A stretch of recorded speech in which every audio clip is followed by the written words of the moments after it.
Kisah tentang Yifta, seorang hakim Israel, kembali menjadi sorotan dan perbincangan, bukan karena keberaniannya di medan perang, melainkan karena sebuah nazar yang diucapkannya, yang berujung pada tindakan di luar nalar.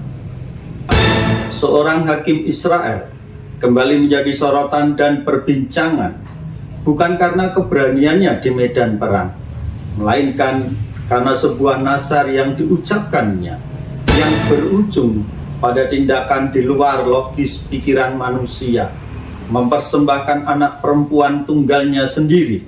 Namun yang lebih mengejutkan adalah keteguhan hati putrinya. Meskipun menyadari nasibnya yang menanti, ia meminta waktu 2 bulan untuk meratapi keperawanannya.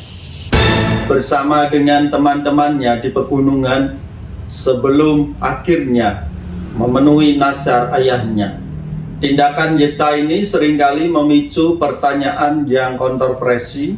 Bagaimana mungkin seorang ayah rela mengorbankan darah dagingnya sendiri demi sebuah janji kepada Tuhan?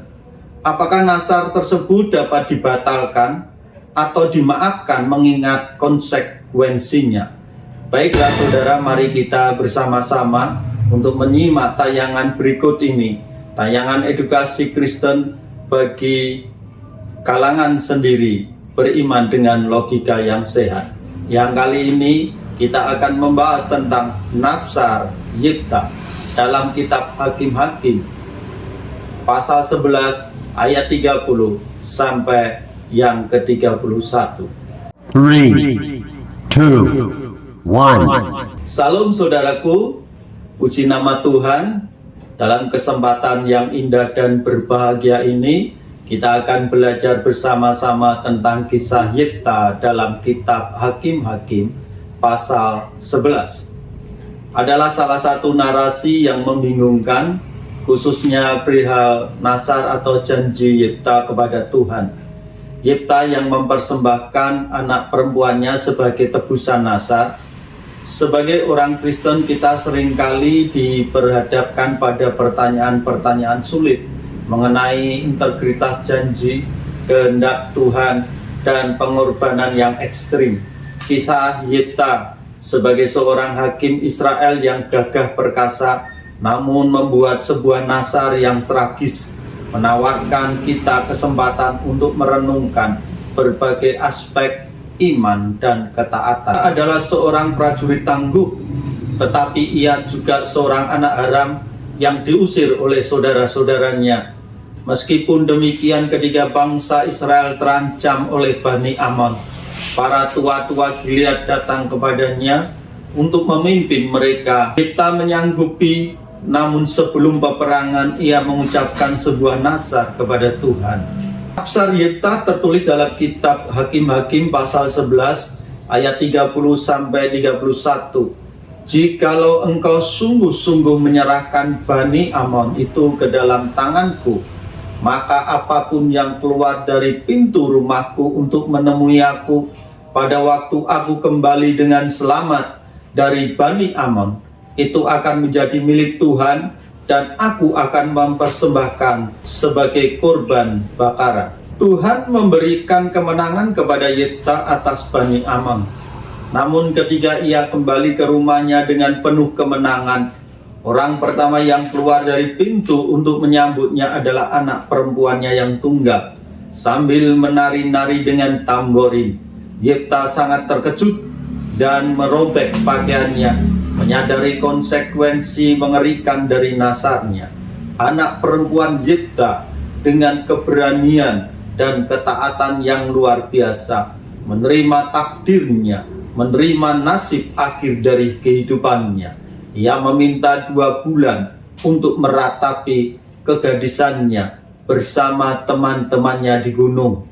Setelah itu ia kembali kepada ayahnya, dan Yifta melakukan apa yang telah ia nazarkan dalam ayat 39 kitab Hakim-Hakim pasal 11, menegaskan, maka Yifta melakukan kepadanya apa yang telah dinazarkan itu.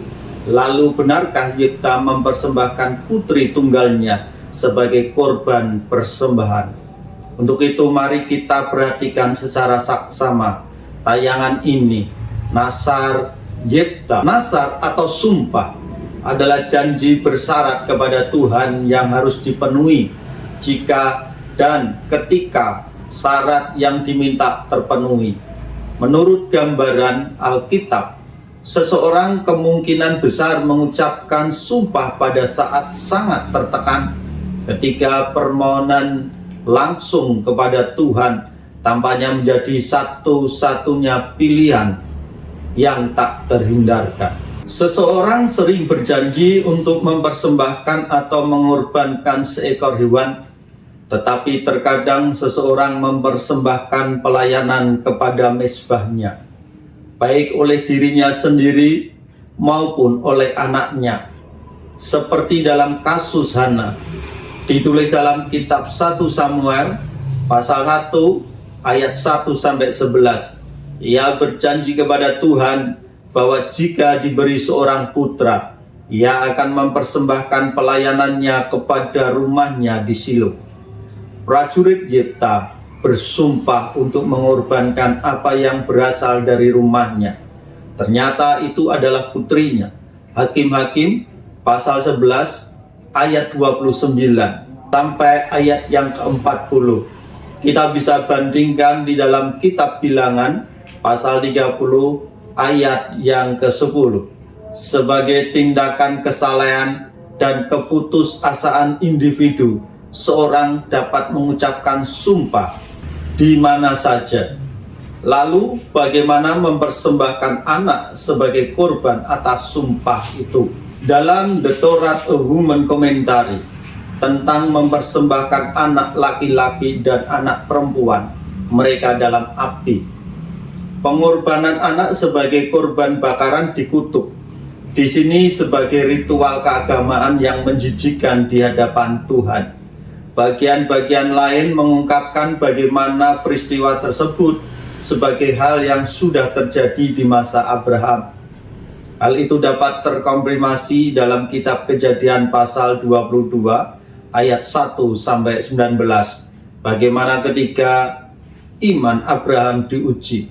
Menurut kitab 2 Raja-Raja pasal 3 ayat 27, Raja Moab mengorbankan anak sulungnya sebagai pilihan terakhir. Anak Israel yang paling terkenal karena dikorbankan adalah putri Yefta. Di dalam Targum Yonatan diungkapkan demikian. Yefta menyeberang ke tangan. Dalam Targum Yonatan dikatakan demikian. Yefta menyeberang ke tangan orang Amon, yang Maha Kudus menyerahkan Amon ke tangan Yefta, dan ia mengalahkan mereka. Mereka yang masih hidup tunduk dan bergantung pada Israel. Karena Yefta pulang, putrinya keluar untuk menyambutnya dengan genderang dan tarian. Ia tidak memiliki suami. Yefta merobek pakaiannya.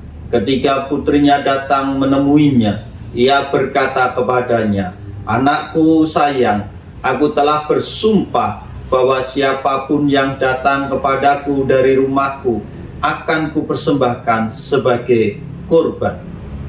Kemudian putrinya berkata kepada Yefta, "Biarkan aku mengembara di pegunungan dan biarkan aku meratapi keperawananku dan masa perawanku selama 2 bulan." Ayahnya mengirimkannya selama 2 bulan dan ia menangisi keperawanannya, dan bahwa dia harus mati dengan cara ini. Dia kembali ke rumah kepada ayahnya yang memenuhi sumpahnya. Beberapa orang bijak mengatakan bahwa dia tidak menyembelih putrinya sebagai kurban, tetapi dia menangisi dan tetap melajang sepanjang hidupnya. Dia tidak dapat menikah dengan seorang suami karena dia suci bagi Tuhan. Jika seseorang ingin bertanya, Yefta mengatakan yang mana yang akan menemuiku terlebih dahulu, aku akan membawanya sebagai kurban. Penjelasannya adalah bahwa Yefta berkata, jika sesuatu yang pantas untuk dikorbankan menyambutku, aku akan menyembelihnya. Jika sesuatu yang datang tidak pantas untuk dikorbankan, aku akan menguduskannya dan tidak akan menyembelihnya. Itulah sebabnya putrinya harus duduk sendirian tanpa suami, dan putri Israel meratapi nasib putri Yefta setiap tahun. Jadi dipersembahkan dalam kasus ini bukan dibunuh, melainkan menjadi nazir Allah. Apapun itu, dalam perikop tersebut penulis Hakim-Hakim tidak menyela kelakuan Yefta, tetapi sebaliknya mau menekankan bahwa orang harus menepati nazar yang diikrarkan meskipun berat. Dalam hal ini Yefta dan putrinya menunjukkan betapa seriusnya meskipun menepati nazar yang telah terucap merupakan hal yang begitu berat dalam kehidupan mereka. Kiranya apa yang Yefta alami tidak terulang pada kita. Jangan sampai kita gegabah dan tergesa-gesa dalam bernazar, tetapi memikirkan akibatnya. Namun bila nazar itu telah terucap, laksanakanlah setiap pembayaran nazar dalam kehidupan kita. Saudaraku, nazar adalah sesuatu yang penting. Tak kalah hidup kita dalam sebuah tekanan dan sepertinya seolah-olah Tuhan tidak segera menolong kita. Acap kali yang dilakukan oleh orang-orang percaya adalah mengucapkan sebuah nazar di hadapan Tuhan, sehingga melalui nazar ini sepertinya kita hendak berkata kepada Tuhan bahwa segala sesuatu yang diutamakan adalah nazar ini, tak kalah Tuhan menjawab setiap apa yang sudah dinazarkan di hadapan Tuhan. Namun saudaraku, janganlah buru-buru bernazar, tetapi perhatikanlah dengan hikmat. Setiap nazar yang kita ucapkan di hadapan Tuhan adalah suci adanya, sehingga nazar itu harus terlaksana di hadapan Tuhan dan dalam kehidupan kita. Baiklah saudara, dalam tayangan ini kita telah belajar bagaimana hendaknya kita membayar setiap nazar kita di hadapan Tuhan.